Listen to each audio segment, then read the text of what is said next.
Estes são os países que desaparecerão completamente do mapa. Quando isso acontecer, eles serão engolidos pelo mar em poucas horas. Por isso, quando estes sinais forem vistos, as pessoas precisam sair o mais rápido possível destas cidades. Caso contrário, bilhões de vidas serão perdidas. Nestes outros países restarão apenas as cidades mais altas que serão transformadas em pequenas ilhas. Foi isso que Sigmund Freud ouviu de Edgar Cayce em 1935.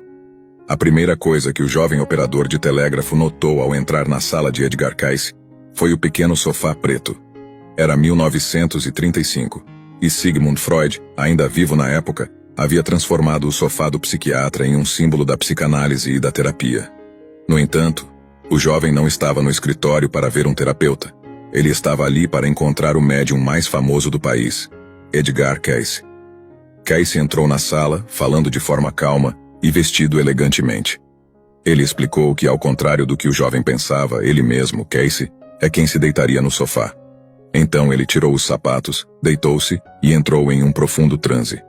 Depois de alguns minutos, Cayce começou a murmurar várias coisas sobre o passado, o presente e o futuro. Foi então que o jovem percebeu que Cayce não estava apenas fazendo previsões sobre a sua vida, mas também sobre a vida de todos, e eventos que aconteceriam em todo o mundo.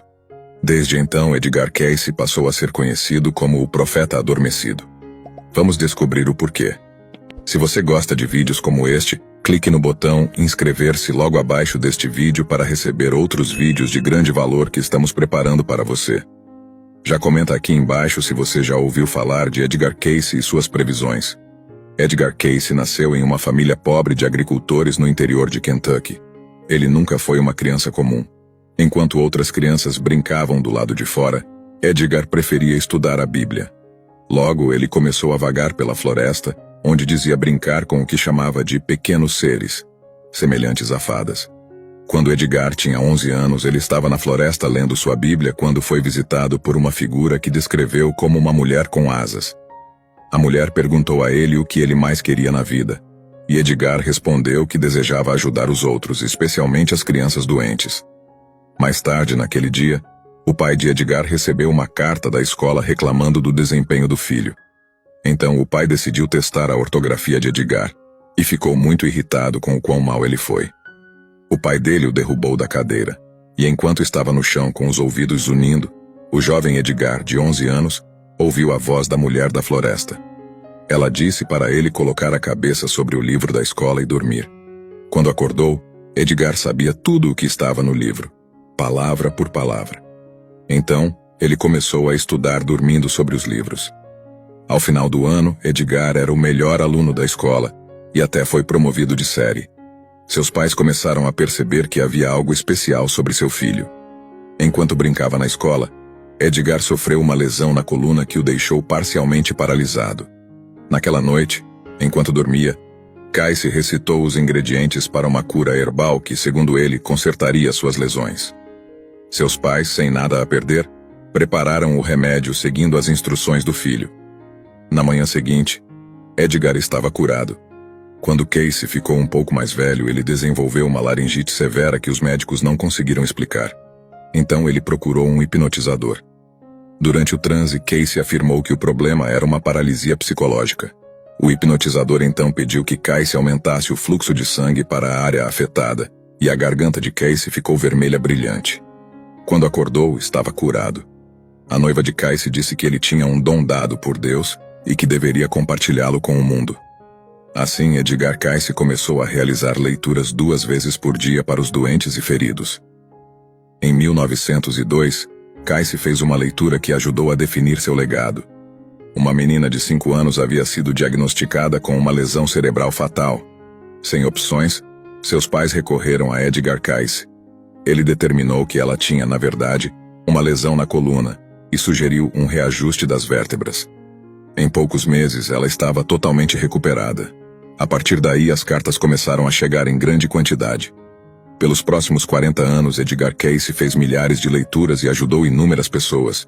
Mas o talento de Cayce não se limitava a diagnósticos médicos. Ele fez várias previsões sobre eventos futuros, muitas das quais se tornaram realidade, e algumas eram assustadoras. 6 meses antes da quebra da Bolsa de Valores dos Estados Unidos em 1929, Casey avisou seus amigos investidores para venderem suas ações. Aqueles que ignoraram seu aviso acabaram falidos. Em 1931, ele previu que a economia mundial se recuperaria na primavera de 1933. E aconteceu? Sim, aconteceu. Em janeiro de 1934, Casey previu que Hitler subiria ao poder e reinaria sobre a Alemanha. Hitler se tornou Führer em agosto daquele ano. Casey disse que Hitler permaneceria no poder até ser derrubado por uma guerra externa. Em 1935, Casey previu o início da Segunda Guerra Mundial. Ele viu uma aliança entre Áustria, Alemanha e Japão, mas disse que a guerra envolveria muitas nações. Ele também afirmou que os Estados Unidos entrariam na guerra em 1941. Casey previu as mortes de Franklin D. Roosevelt e John F. Kennedy, e que os Estados Unidos passariam por um período de agitação civil e racial nos anos 1960. Em 1938, Casey disse que uma parte de templos poderia ser descoberta sob o mar, perto do que é conhecido como Bimini, na costa da Flórida, e previu a elevação de Atlântida em 1968. 30 anos depois, em 1968, a estrada de Bimini foi descoberta nas Bahamas. Casey descreveu Atlântida como sendo uma civilização antiga do tamanho da Europa e com tecnologia superior. Ele disse que Atlântida desapareceu em algum lugar do Oceano Atlântico há cerca de 10 mil anos devido a uma grande inundação. Agora sabemos que todas as civilizações têm um mito de inundação, e em todas elas, a grande inundação ocorreu há 10 mil anos. Há muitos anos, Edgar Cayce, conhecido por suas visões premonitórias, fez uma declaração surpreendente em um momento em que a União Soviética estava no auge do seu poder comunista. Ele disse: "Da Rússia vem a esperança do mundo, não em respeito ao comunismo, mas à liberdade. Levará anos para se concretizar, mas a Rússia será livre novamente." Esta previsão era notavelmente contraintuitiva na época, considerando a forte repressão e o controle autoritário que caracterizavam o regime soviético. A previsão de Casey se tornou realidade de maneira dramática em 1991, quando a União Soviética se dissolveu. Este evento marcou o fim do comunismo como o sistema de governo dominante na Rússia e em suas repúblicas constituintes, pavimentando o caminho para uma série de reformas em direção a sistemas mais abertos e democráticos. A transformação da Rússia e de seus antigos territórios soviéticos em direção à liberdade foi um fenômeno complexo e desafiador, mas, em essência, confirmou a visão de Casey sobre um futuro de maior liberdade para a região.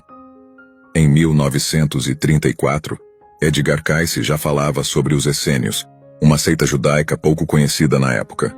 Surpreendentemente, ele descreveu essa comunidade com uma riqueza de detalhes impressionante, abordando aspectos de suas crenças e práticas. Naquele tempo, ainda não existiam descobertas arqueológicas que pudessem confirmar suas descrições. No entanto, Casey previu que documentos e registros importantes sobre os essênios seriam eventualmente descobertos. 12 anos após suas previsões, em 1946, os manuscritos do Mar Morto foram encontrados por beduínos nas cavernas de Qumran. Esses documentos, que incluíam textos religiosos e escritos da comunidade essênia, confirmaram muitas das descrições feitas por Casey anos antes. Essa descoberta não apenas validou a precisão das visões de Casey sobre os essênios, mas também proporcionou uma visão sem precedentes sobre as crenças, a vida e a história dessa seita misteriosa, enriquecendo significativamente o entendimento histórico e religioso da época. Casey era conhecido por suas previsões notáveis que muitas vezes se mostraram corretas, e algumas delas eram impressionantemente específicas e antecipadas para sua época. Nos anos 1930, muito antes dos cientistas entenderem completamente os fenômenos, ele já falava sobre eventos climáticos como El Niño e La Niña.